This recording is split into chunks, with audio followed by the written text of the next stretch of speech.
One of the things I didn't understand very well until relatively recently is how important unity is, and how much God values it. You read John chapter 17, which is arguably the kind of high point of the New Testament, where you get to listen into Jesus talking to the Father about us. And he seems to suggest that the world will know that the Son came from the Father when it sees unity in the body. And that, if you just pause for a moment and think about that, that's massive stuff. The first time that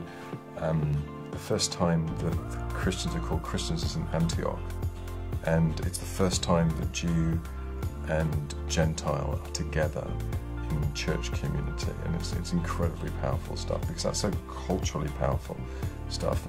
Paul writes to the church in Corinth and talks about unity. It's the most dysfunctional church in the New Testament, but it's all about, Paul is a Roman name, Apollos is a Greek name, Cephas is a Jewish name. They're all together in these factions in the church, and Paul, instead of splitting up three ways, says we've got to get this thing together around the cross. And so I think I'm more and more convinced about unity and the necessity for unity. I think the enemy would have us split off into little different silos around, particularly around secondary beliefs that are of secondary importance.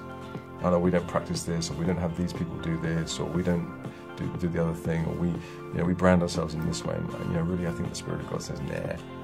I'm not sure he ever goes, yeah. But unity is so precious and so important.